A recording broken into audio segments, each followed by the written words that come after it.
Hello everyone, कैसे हैं आप सब। और आई होप कि आप सब ठीक होंगे। तो हमारी सीरीज़ का अब लगभग एक दो पेपर और बचे हैं और हमने सारी सीरीज़ कंप्लीट कर ली है। आज हम 24 देखेंगे, मैनेजमेंट एंड एडमिनिस्ट्रेशन एग्ज़ाम 2021। ठीक है, इससे पहले हमने सारे के सारे एग्ज़ाम कर लिए हैं और उनकी आपको प्लेलिस्ट भी मिल जाएगी। ध्यान देने वाली ये बात है कि अभी हम MPPSC FSO को मेन टारगेट करके रखे हैं, लेकिन ये जो सीरीज़ है केवल FSO के लिए नहीं है। फिर से मैं दोहरा दूँ, ये सीरीज़ FSO के लिए नहीं है। जैसे ये इसमें हमने माइनिंग ऑफिसर देखा है, ग्रामोदय पेपर देखा है, असिस्टेंट प्रोफेसर है, और फिर इसके साथ साथ माइनिंग इंस्पेक्टर, FSO और मेडिकल ऑफिसर, इंजीनियरिंग सर्विस, ये सारे एग्ज़ाम्स के लिए ये जो पेपर है MCQ सीरीज़ है बहुत ही ज़्यादा इम्पोर्टेंट है। ठीक है, ओके। आज जो हम करने वाले हैं वो है हमारा 24 नंबर का क्वेश्चन पेपर।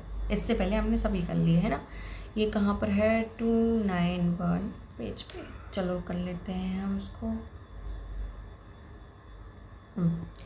ठीक है, ये हमारा पेपर है। अब हम देखते हैं फर्स्ट क्वेश्चन क्या है। देखो, मैंने आपको 2-3 बार फिर से बोल दिया है और अभी भी बोलूँगी, जो हम MCQ में फुल फॉर्म करते हैं कंप्यूटर से रिलेटेड, उसकी बहुत संभावना रहती है कि वो नेक्स्ट एग्ज़ाम में भी आने वाला है। जैसे ये जो क्वेश्चन है समथिंग शायद 2024 या 25 की प्री में आया हुआ है। तो देखो, JPEG जो है इसका संपेक्षादर क्या है, मतलब कि इसका जो फुल फॉर्म है वो क्या है? Joint photographic expert group. इसको बहुत अच्छे से याद कर लो। इसके अलावा अपन ने बहुत सारे जो हैं फुल फॉर्म ऑलरेडी कर रखे हैं, है ना। जैसे SSL था, उसका भी हमने फुल फॉर्म देखा था। अभी जो आया है ये भी बहुत ज़्यादा इम्पोर्टेंट है। जैसे का आएगा जॉइंट, पी से फोटोग्राफिक। हमें पता है जब हम फ़ोटो को एडिट करते हैं तो JPEG में कन्वर्ट करते हैं, तो इतना तो हमें पता है कि ये जो वर्ड है फोटोग्राफिक, ठीक है, लेकिन ये सभी में है। फिर ये एक्सपर्ट एंड देन ग्रुप, ठीक है। ये जो बहुत इम्पोर्टेंट है, इनको आपको लिख लेना है जो आपसे नहीं आते हैं। फिर पूछा है यहाँ पे भी यही पूछा है RTGA, जो हम बैंक में ये शब्द यूज़ होता है बैंकिंग प्रणाली में, है ना। क्या नाम है इसका? रियल टाइम ग्रॉस सेटलमेंट, है ना। रियल टाइम ग्रॉस सेटलमेंट, इसका जो हम MCQ है कम से कम 2 से 3 बार हम लगा चुके हैं। अब ये नेक्स्ट आया है और ये आप पे बनना चाहिए, ठीक है। ओके, क्वेश्चन 3 में क्या लिखा है? कॉमर्स से रिलेटेड है, कंज्यूमर टू कंज्यूमर क्वेश्चन है। कॉमर्स के लिए जाना जाता है, मतलब एक ऐसा प्लेटफॉर्म जिसमें कंज्यूमर टू कंज्यूमर कांटेक्ट कर सकते हैं। जैसे पेपॉल हो गया, OLX हो गया। हम अपनी चीज़ों को दूसरे बंदे से जैसे किसी को ख़रीदना हो और हमें वो चीज़ नहीं आवश्यकता है तो हम वो उसको बेच रहे हैं, तो यहाँ पे कंज्यूमर टू कंज्यूमर कनेक्ट हो जाते हैं। तो वो पेपॉल और OLX दोनों के दोनों एग्जाम्पल, ठीक है। और अमेज़न, फ्लिपकार्ट, पेटीएम, ये क्या है? ये है बिजनेस टू कंज्यूमर, है ना। ये इस प्रकार का एग्जाम्पल है। इसको भी हम कई बार कर चुके हैं कि वर्ल्ड वाइड वेब या किस बार प्रकाशित हुआ था? टिम बर्नर्स-ली ने 1989 में, ठीक है। ये थोड़ा सा इम्पोर्टेंट है क्योंकि हो सकता है कि फिर से रिपीट होने के चांसेस हों, क्योंकि हम जो पेपर कर रहे हैं उसमें बहुत चांसेस रहते हैं कि कहीं ना कहीं 5 से 7 क्वेश्चन जो है हमारे रिपीट होते हैं ना। और हाँ, चैनल को भी सब्सक्राइब कर देना। देखो क्या लिखा है? HTTPS आधारित वेबसाइटों में आवश्यकता होती है। तो जो SSL है ना, डिजिटल सर्टिफिकेट, इसकी आवश्यकता होती है। ये थोड़ा सा इम्पोर्टेंट क्वेश्चन है, हमने पहली बार इसको देखा है, तो अच्छे से आप इसको लिख लो यदि आपसे नहीं आता है तो। भूमि अभिलेखों की भारत की प्रथम E-गवर्नेंस जो परियोजना थी वो कौन सी थी? देखो, नाम ही उसका है भूमि, ठीक है। भूलेख भी लिखा है तो थोड़ा सा कंफ्यूज नहीं होना है, ये कौन सा प्लेटफॉर्म है या कौन सी परियोजना है? भूमि, ठीक है। ओके, मध्य प्रदेश की जो E-गवर्नेंस योजना है, तो देखो क्या लिखा है? सभी हैं। अभी जो 2025 में क्वेश्चन आया था उनमें से एक बस दी थी और बाकी अलग अलग राज्यों से दी थी, ठीक है। तो हमें उसमें आया था कौन सी नहीं है, तो ये तीनों तो थी, लेकिन एक अलग वाली दे दी थी, मतलब लोकमित्र दे दी थी जो हिमाचल प्रदेश और राजस्थान की परियोजना है। तो हमें ये चीज़ें याद रखनी कि हमारे मध्य प्रदेश की कौन सी हैं, फिर इसके हटके कुछ भी आ जाए, है ना।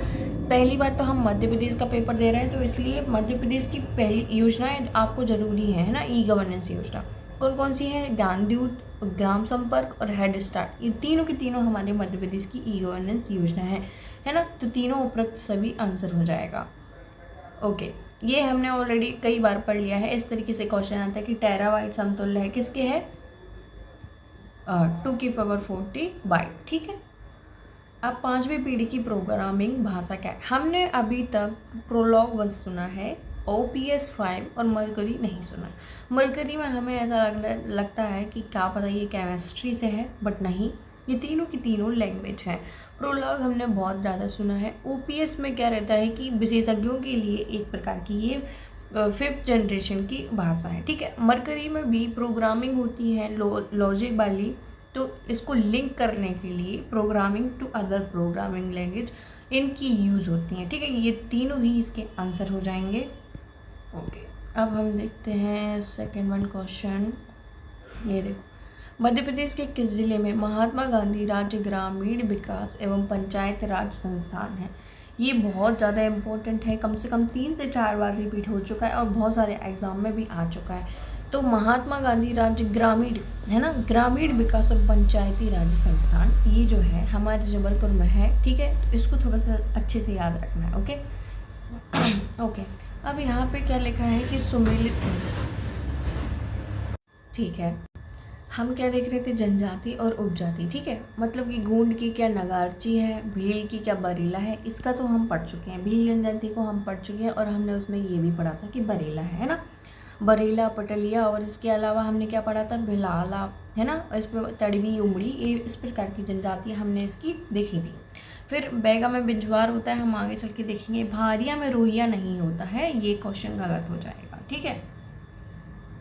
भील जनजाति का प्रमुख पर्व है, हमने ये क्वेश्चन ऑलरेडी कर लिया है कि भील जनजाति कहाँ पे पाई जाती है? हमारे मध्य प्रदेश के पश्चिमी क्षेत्र में, मतलब कि मालवा और निमाड़ में, ठीक है। ओके, और इनके द्वारा भगोरिया जो है पर्व मनाया जाता है, ये 7 दिन का होता है, स्पेशली झाबुआ और अलीराजपुर क्षेत्र में मनाया जाता है, ठीक है। ओके, कर्मा नृत्य जब हम पढ़ेंगे तो ये कौन कौन से के अंतर्गत आता है? गोंड और बैगा जनजाति के अंतर्गत आता है ये कर्मा नृत्य, ठीक है। बिदरी बकपंती, ये भी गोंड जनजाति के पर्व हैं। तो जब हम गोंड हमने ऑलरेडी पढ़ लिया तो उसमें ये है, और बैगा गोंड में ये भी आया था, ये भी आया था, लेकिन जब हम बैगा पढ़ेंगे तो कर्मा भी आएगा, मतलब दोनों में ये जो है पर्व होता है, ठीक है। अब ये क्वेश्चन करंट अफेयर का है कि 2022 की स्थिति में मध्य प्रदेश के लोक स्वास्थ्य एवं परिवार कल्याण कौन थे? तो प्रभु राम चौधरी। अभी हमें क्या पढ़ना है? 2025 के करंट अफेयर के अकॉर्डिंग, ठीक है। थानवर जो बांध मंडला में है, किस जिले में है, किस तहसील में? भाई ये देखो, थोड़ा सा और डीप उसने पूछ लिया कि जो थानवर बांध है मंडला जिले में। अब जो बच्चे मंडला के होंगे तो उनको तो बहुत अच्छे से पता है कि कहाँ पर है, तहसील में, किस तहसील में। ये थोड़ा सा डीप हो जाता है, तो ये कहाँ पर है? नैनपुर तहसील में। नहीं है इसके चांसेस फिर से रिपीट होने के। देखो, मध्य प्रदेश के प्रथम मुख्यमंत्री हैं, सिंपल क्वेश्चन है, कौन है? रविशंकर शुक्ला, ठीक है। अब क्या पूछा है? कौन सी तापीय विद्युत केंद्र मध्य प्रदेश में नहीं है? अमरकंटक तापीय विद्युत केंद्र मैंने आपको ऑलरेडी पढ़ाया हुआ है, क्या ये नहीं है? बिल्कुल है। सतपुड़ा तापीय हमने देखा था बैतूल में। संजय तापीय ये भी हमने उमरिया में देख लिया है ना, ये तीनों हमने देखे थे। क्या उकाई ताप विद्युत केंद्र हमारे मध्य प्रदेश में है? बिल्कुल नहीं। तो ये कहाँ पर है? ये है गुजरात में, ठीक है। ओके, अब हम आगे देखेंगे। इसमें लिखा है माधी खेड़ा जल विद्युत परियोजना। जब कभी ऐसे आपको शब्द समझ में ना आए तो इंग्लिश में भी देख लिया करो। यहाँ पे ये मड़ी खेड़ा है, ठीक है। मड़ी खेड़ा इस प्रकार से लिख लो या इस प्रकार से समझ लो। मड़ी खेड़ा जल विद्युत परियोजना निम्नलिखित में से किस नदी पर स्थित है? तो ये सिंध नदी पर स्थित है। बहुत इम्पोर्टेंट है ये जो जल विद्युत परियोजना, ठीक है। हमारे उत्तरी क्षेत्र में अवस्थित है मध्य प्रदेश के। हाँ, ये देखो क्वेश्चन 18 जो है मध्य प्रदेश की जनजातियों के साथ। देखो अभी हमने जनजातियाँ पढ़ना स्टार्ट करी है तो हमें ज़्यादा क्वेश्चन जनजातियों से देखने को मिल रहे हैं। देखो, निम्नलिखित में से कथन विचार कीजिए। पहला, मध्य प्रदेश राज्य की जनसंख्या का 20% से अधिक हिस्सा जनजातियों का है। क्या नहीं है? क्या हमने देखा था ST ही केवल इधर इतने हैं 21.1%, समझ रहे हो? तो 20% से तो अधिक हुआ ना। हाँ, फिर बैगा स्वयं को द्रविड़ के वंशज मानते हैं, ये भी सही है। हम जब पढ़ेंगे तो हम ये वाला फैक्ट भी पढ़ेंगे। कोल जो है जो श्रमिक रूप से, जो मुख्य रूप से क्या काम करती है? श्रमिक वर्ग का। रीवा में पाई जाती है, सीधी में पाई जाती है, सदना, और इसमें पाई जाती है। वो पूछ रहा है आपसे। क्या मैंने आपको नहीं बताया था डायग्राम के थ्रू कि कोल जनजाति की जो स्थिति है वो कहाँ पर है, किन जिलों में है? देखो हम फिर से एक बार रफली डायग्राम बना लेते हैं। ये देखो जी, यहाँ पर जब मैंने आपको बताया था कि यहाँ पर कौन सी जनजाति पाई जाती है, मुख्यतः यहाँ पे कोल जनजाति पाई जाती है। यहाँ पे बुंदेलखंड के पन्ना छतरपुर एरिया में हमने खैरवार या सौर जनजाति देखी थी, और यहाँ पर हमने सहरिया जनजाति देखी थी। पश्चिमी साइड जो है हमने क्या देखा था, भील जनजाति। नीचे जब बैतूल, खंडवा, खरगोन में हम जाएंगे तो क्या देखा था हमने, यहाँ पे हमने कोरकू जनजाति देखी थी। और छिंदवाड़ा जबलपुर क्षेत्र में जब हम जाएंगे तो हमने कौन सी जनजाति देखी थी, भारिया। ठीक है, यहाँ पर गोंड और बैगा दक्षिण पूर्व में यहाँ पे पाई जाती है। सारा का सारा स्ट्रक्चर के थ्रू मैंने आपको जनजाति पढ़ाई थी। आई होप कि आप पे बनना चाहिए ये क्वेश्चन। ठीक है, और फिर क्या लिखा है, संतिया जो मालवा की एक जनजाति है। दो क्वेश्चन हमें यहाँ पे दिखे। संतिया जो है कहाँ पर है, मालवा की एक जनजाति है जो कि स्वयं को मूल रूप से राजपूत मानती है। तो ये चारों ऑप्शन जो है राइट हो जाएंगे। ठीक है, और हमें एक फैक्ट भी पता चलेगा। ठीक है, हाँ, निम्नलिखित में से कौन से क्षेत्र में निर्गुणी या निर्गुड़ी, ठीक है, दोनों प्रकार से आप इसको समझ सकते हैं, निर्गुड़ी शैली के नाम से लोकप्रिय गायकी में जैसे सिंगाजी, कबीर, मीरा, दादू जैसे संतों द्वारा रचित गीत गाए जाते हैं। तो हमारे निमाड़ क्षेत्र में, जो मध्य प्रदेश का निमाड़ क्षेत्र है, वहाँ पर ये गीत गाए जाते हैं, निर्गुड़िया। ये बहुत सिंगाजी, अब ये सिंगाजी से समझ लो ना कि कहाँ पर किस क्षेत्र में गाए जाएंगे। ये देखो, ये जो निमाड़ क्षेत्र है, मतलब कि बड़वानी, खंडवा, खरगोन, बुरहानपुर, ये जो क्षेत्र है, यहाँ पर कबीर, मीरा और दादू जैसे संतों के गीत गाए जाते हैं। ठीक है, तो ये इंपॉर्टेंट हो जाएगा। फिर हम देखेंगे नेक्स्ट क्वेश्चन क्या है, भारिया जनजाति। हमने जनजाति क्या शुरू की, सारे के सारे क्वेश्चन जनजाति से हैं। भारिया जनजाति मध्य प्रदेश के कौन से जिलों में प्रमुखता से बसी हुई है? प्रमुख रूप से तो छिंदवाड़ा में बसी हुई है। अब हम चारों ऑप्शन को देखेंगे तो छिंदवाड़ा किसी में नहीं है, तो मतलब जबलपुर और छिंदवाड़ा में भारिया जनजाति का बसाव है ना। ओके, सन 1942 के आंदोलन का नेतृत्व दमोह में किसने किया? देखो, अभी तक हमने जो हिस्ट्री पढ़ी है, मॉडर्न हिस्ट्री में हमने क्या क्या ख़त्म कर लिया। 1857 की क्रांति में जितने भी नेतृत्व हुए थे, 1842, 1818, यहाँ तक हमने हमारी हिस्ट्री को कंप्लीट करा दिया है। इसके बाद हम पार्ट 2 में पूरा का पूरा क्या करेंगे, 1947, 1942 और फिर जंगल सत्याग्रह वगैरह, झंडा सत्याग्रह, इन सब में किन्होंने कहाँ से भाग लिया था वो सब देखेंगे। ठीक है, अब इसमें पूछा है कि 1942 मतलब कि क्या, भारत छोड़ो आंदोलन। कब प्रमुख नेतृत्व जो दमोह में किसने किया, तो दमोह से कौन था, श्री रघुवर प्रसाद थे। ठीक है, आगे चल के हम इनके बारे में पढ़ेंगे। फिर सेकंड क्या है, जो पंडित द्वारिका प्रसाद मिश्र ने स्वतंत्रता आंदोलन में जबलपुर में कौन सा समाचार पत्र, देखो समाचार पत्र अब ज़्यादा तो नहीं आते, लेकिन जो लोग प्रसिद्ध है, मान लो ये मुख्यमंत्री हैं, ठीक है ही, वैसे मुख्यमंत्री या राज्यपाल या फिर किसी कवि द्वारा, जैसे जवाहरलाल नेहरू भी हैं, है ना, तो उनके द्वारा यदि कोई भी समाचार पत्र प्रकाशित होता है तो वो जो ऐतिहासिक दृष्टि और पेपर की दृष्टि से बहुत इम्पोर्टेंट है। तो यहाँ पे क्या लिखा है, लोकमत, है ना, बहुत इम्पोर्टेंट है इनका, ये फेमस भी है। मालवा क्षेत्र में मालवा के परमार वंश का सर्वश्रेष्ठ जो है शासक कौन था? देखो, थे तो सभी, लेकिन प्रमुख रूप से हम किनको पढ़ते हैं, भोज को, है ना, महाराज भोज को पढ़ते हैं। और इनका कार्यकाल क्या माना जाता है, कहीं कहीं 10 से 10 लिखा रहता है, कहीं कहीं 1000 से 1055 के बीच माना जाता है। ठीक है, उपेंद्र कृष्णराज परमार वंश का पहला शासक रहता है जिसने कि परमार वंश की स्थापना की होती है ना। मुंज के बारे में भी हम कई बार पढ़ते हैं। फिर इनके बाद आते हैं सिंधुराज, और सिंधुराज के बाद ही आते हैं हमारे ये भोज। अंत में रहते हैं उदयादित्य, मतलब लास्ट में नहीं, उदयादित्य भी मतलब इम्पोर्टेंट है ना। विदिशा में जो उदयगिरी मंदिर है, कहीं ना कहीं इनका योगदान है। 24वां क्वेश्चन देखेंगे हम, क्या लिखा है, मध्य प्रदेश के वर्तमान जो डिंडोरी का रामगढ़ है, ये देखो, ये मैंने आपको ऑलरेडी पढ़ा दिया है। यदि आप ये ना बने तो गलत बात है ना, क्योंकि हम इसको ऑलरेडी पढ़ चुके हैं। मध्य प्रदेश के जो वर्तमान में डिंडोरी जिले का क्या नाम है, उसका रामगढ़ गाँव 1857 के विप्लव के समय विद्रोह का एक केंद्र था। उस विद्रोह के अगुआ को क्या कहते हैं? क्या हमने इनके बारे में नहीं पढ़ा था?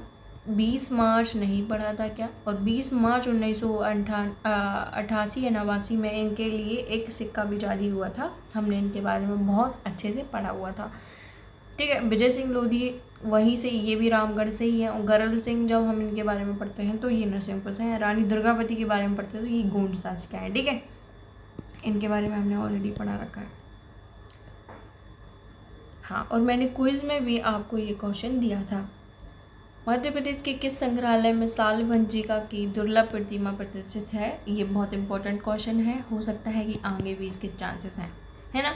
गुजरी जो संग्रहालय है कहाँ पर है? ग्वालियर में। यहाँ पर सालभंजिका की प्रतिमा है, ठीक है। अब क्या लिखा है? मध्य प्रदेश के प्रथम गैर कांग्रेसी निर्वाचित मुख्यमंत्री कौन है? तो ये हैं कैलाश चंद्र जोशी। इनके साथ यदि कोई और आता है तो प्रेफर आपको सबसे पहले कैलाश चंद्र जोशी को ही देना है, ठीक है।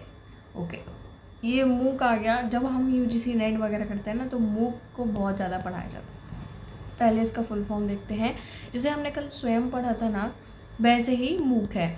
इसका फुल फॉर्म क्या है? Massive open online course. अब इसका आंसर ही छुपा हुआ है, मतलब कि ये ओपन है, सबके लिए फ्री है, ऑनलाइन है, कोर्स है, ठीक है। आप इसमें असेसमेंट भी कर सकते हैं आपका। तो मैसिव मतलब बहुत बड़ा ओपन ऑनलाइन कोर्स है एक प्रकार का, जहाँ पे हर बच्चा फ्री में पढ़ सकता है, ठीक है। ओके, आगरमालवा जिले का जो सुसनेर है निम्नलिखित में से किस कारण से प्रसिद्ध है? तो क्या है इसका प्रसिद्धि का कारण? बगलामुखी माता मंदिर या मेला, मंदिर के पास ही इनका मेला लगता है, तो ये इम्पोर्टेंट है, ठीक है। हाँ, 29 देखेंगे हम। क्वेश्चन अच्छा है। मध्य प्रदेश में जो इकलौती बेटी छात्रवृत्ति योजना है, इसका संचालन किस विभाग द्वारा कराया जा रहा है? देखो, हमने ऐसी योजनाओं को ऑलरेडी पढ़ा रखा है हमारी सारी की सारी योजनाओं में, ठीक है। यदि अभी तक आपने उनको नहीं देखा है तो बहुत अच्छे से हमने सारी की सारी जो योजनाएं करा ली है उनको देखो, ठीक है। इसमें क्या लिखा है कि इसका विभाग क्या है? किसी भी क्वेश्चन में उसकी डेट देखो, विभाग देखो, तो इसमें किसके द्वारा चलाई जा रही है? स्कूली शिक्षा। लेकिन जो गाँव की बेटी है, गाँव की बेटी जो है, योजना जो है गाँव की बेटी, ये जो है किसके द्वारा चलाई जा रही? उच्च शिक्षा विभाग के द्वारा चलाई जा रही है ना।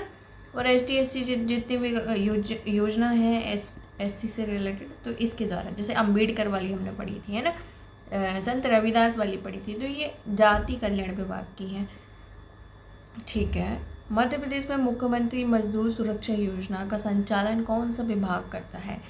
मजदूरों के कल्याण मतलब सामाजिक न्याय और निःशक्तजन कल्याण विभाग। हमने ऑलरेडी पढ़ लिया है। अब मुझे ये एक्सक्यूज़ नहीं चाहिए कि हमसे नहीं बना, ठीक है। ओके, 1988 में जो वेस्ट इंडीज़ क्रिकेट टीम है, 16 खिलाड़ियों को आउट करने वाले कौन से गेंदबाज थे? नरेंद्र हिरवानी। अच्छा क्वेश्चन है, हमारे मध्य प्रदेश से संबंधित है। ओके, हाँ, मध्य प्रदेश में जो जननी एक्सप्रेस योजना है किस विभाग के अधीन है? लोक स्वास्थ्य एवं परिवार कल्याण। देख रहे हो, ऐसे ही क्वेश्चन आपको आने वाले हैं। यही एग्जाम्पल है, आप योजनाओं को बहुत अच्छे से देखो, है ना। मैं यहाँ से इसको डिटेल में नहीं पढ़ाऊँगी क्योंकि हमने ऑलरेडी इसके बारे में बहुत अच्छे से पढ़ा। कम से कम 5 से 6 वीडियो मैंने आपको बताए हैं। हर विभाग के द्वारा चलाई जा रही योजनाओं को मैंने आपको पढ़ाया, ठीक है। चलिए, अब हम नेक्स्ट क्वेश्चन पे देखेंगे। अब हमने ये पढ़ लिया है ऑलरेडी, हम नेक्स्ट क्वेश्चन देखेंगे। हाँ, क्या लिखा है कि कौन सा तांबा या कॉपर प्रोजेक्ट मध्य प्रदेश में स्थित है? अब देखेंगे, क्या तजुदा है, चांदमारी है, राका कॉपर प्रोजेक्ट है? ये हमारे मध्य प्रदेश के हैं ही नहीं। ये मलज खंड लिखा है या फिर इसको ही हम मलाज खंड बोलेंगे। तो मलाज खंड कॉपर जो प्रोजेक्ट है कहाँ पर है? ये हमारे बालाघाट में, है ना। कॉपर और मैंगनीज के लिए जो जाना जाता है, तो कहाँ पर है? ये बालाघाट में अवस्थित है और हमारे मध्य प्रदेश का है, ठीक है। नेक्स्ट क्वेश्चन देखेंगे, सतपुड़ा कोयला क्षेत्र। देखो, 2 क्षेत्र हैं, एक मध्य भारत क्षेत्र, एक सतपुड़ा क्षेत्र, ठीक है। तो उसमें पूछा है कि कौन कौन से कोयला क्षेत्र सम्मिलित नहीं है।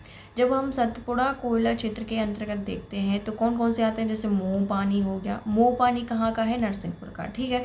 पीच घाटी हो गया, इसी के अंतर्गत आता है। तवा घाटी हो गई, इसी के अंतर्गत आती है। फिर सारणी वाला हो गया है, मतलब पाताखेड़ा सारणी, ये बैतूल में है, ये वाला हो गया, ठीक है। कान्हन क्षेत्र जो है कहाँ का है? छिंदवाड़ा का, ये हो गया।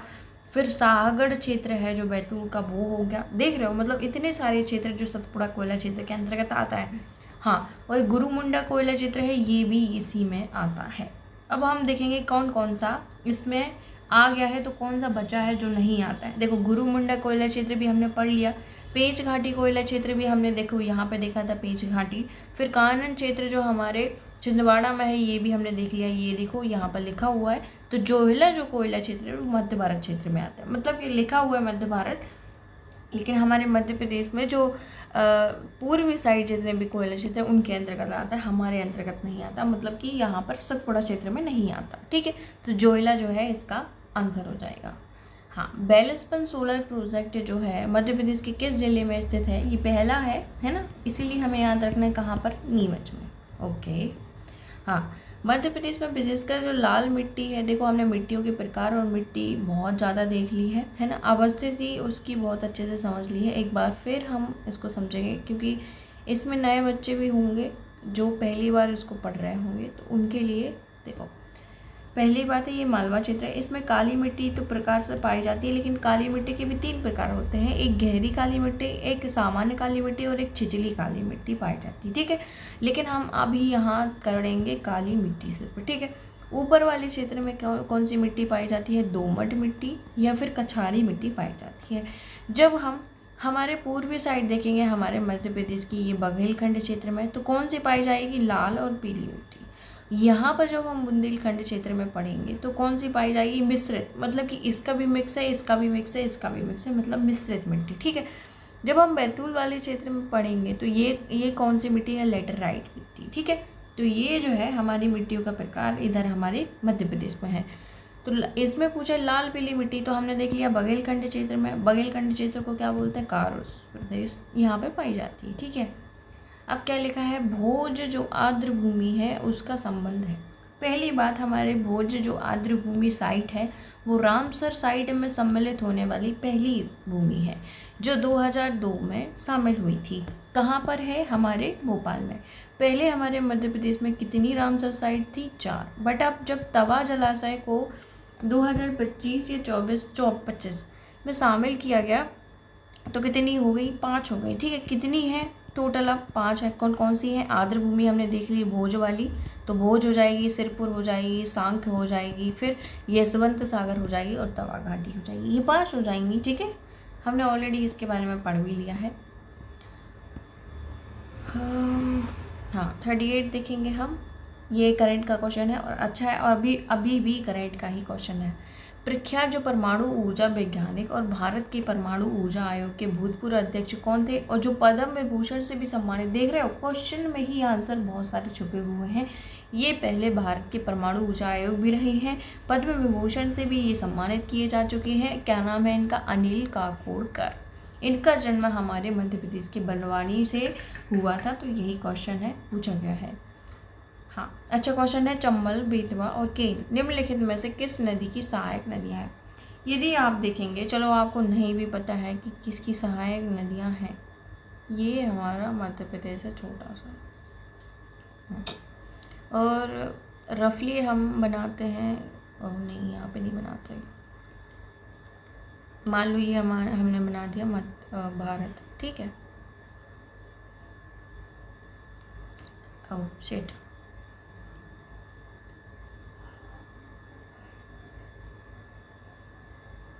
मान लो ये हमारा भारत है। ठीक है, तो ब्रह्मपुत्र नदी हमें सांकुन ग्लेशियर से यहाँ आती है ना, यहाँ आती है, और हमारा मध्य प्रदेश यहाँ पर अवस्थित है, तो यहाँ से इसका कोई वो मतलब नहीं है। फिर नर्मदा नदी दी है 3rd ऑप्शन पे। तो देखो पहली बात तो ये है कि हाँ, नर्मदा नदी की पहली बात तो ये है कि भाई इसमें ना क्या लिखा है? चंबल, बेतवा और केन, है ना। केन कटनी से निकलती है, कटनी कहाँ अवस्थित है? यहाँ पर। बेतवा देखेंगे हम रायसेन यहाँ पर, और फिर चंबल देखेंगे हम यहाँ पे इंदौर में। ठीक है, हमारी नर्मदा नदी निकल रही है यहाँ से और इनका बहाव है इस साइड। ठीक है, इस साइड है, ये देखो, तो कहीं से भी इनकी सहायक नहीं हो सकती।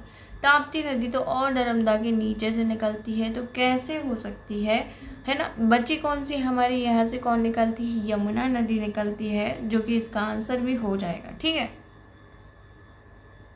क्या नाम था उसका? चेना यमडुम ग्लेशियर, वहाँ से निकलती है ब्रह्मपुत्र नदी। 40 देखेंगे हम, नर्मदा और गंगा बेसिन का जल विभाजक जो है विंध्य पर्वत है क्षेत्र, बहुत इंपॉर्टेंट है। अरावली, अजंता, ये राजस्थान में अवस्थित है। मध्य प्रदेश के संदर्भ में पूछा है, क्या हो जाएगा आंसर? विंध्य, ठीक है। 41 देखेंगे हम, मध्य प्रदेश में कौन सा जिला सफ़ेद बागों के लिए जाना जाता है? ये सभी उसे आना चाहिए, रीवा है इसका आंसर। जो ओरछा की स्थापना है किसने की थी? रुद्र प्रताप सिंह ने की थी, बुंदेला वंश के संस्थापक बोल दिया। अलग अलग शाखाओं के अलग अलग संस्थापक थे। बुंदेला वंश केवल एक ही जगह पे अवस्थित नहीं था, कहीं छतरपुर, कहीं पे दतिया, ठीक है। अब हम पढ़ेंगे नेक्स्ट। हाँ, मिखाइल जो गोरबाचेक है, इनकी मृत्यु कब हुई थी? 2022। अब हम ये इसको क्यों पढ़ रहे हैं 2022? क्योंकि हमने पेपर 2021-22 का सॉल्व कर रहे हैं, इसीलिए वो करेंट का मुद्दा है। भारत की राष्ट्रपति बनने वाली कौन है? द्रौपदी मुर्मू। किस संवैधानिक पद पर है थी? तो झारखंड की ये राज्यपाल रही हैं, उड़ीसा की हैं ये, उड़ीसा के मयूरभंज से इनका जन्म हुआ और ये झारखंड की राज्यपाल भी है। साथ में अब कौन सी हैं ये? अभी कहाँ है? राष्ट्रपति हैं द्रौपदी मुर्मू, ठीक है। 2018 के राष्ट्रमंडल के हम इसको नहीं पढ़ेंगे क्योंकि हमें पढ़ना है 2025 का करंट अफेयर, ये नहीं आने वाला, ठीक है। हाँ, सेंसस से क्वेश्चन आते हैं हमेशा। अब ये भी आ गया, इसमें क्या पूछा है? लिंगानुपात पूछा है, तो 931 है हमारा, और 236 क्या है हमारा? जनसंख्या घनत्व। अभी जो क्वेश्चन आएगा उसको पढ़ेंगे। हाँ, मध्य प्रदेश की वित्त निगम का मुख्यालय कहाँ स्थित है? हमने ऑलरेडी इसको पढ़ लिया है, बहुत सारे एमसीक्यू में ये क्वेश्चन आ चुका है।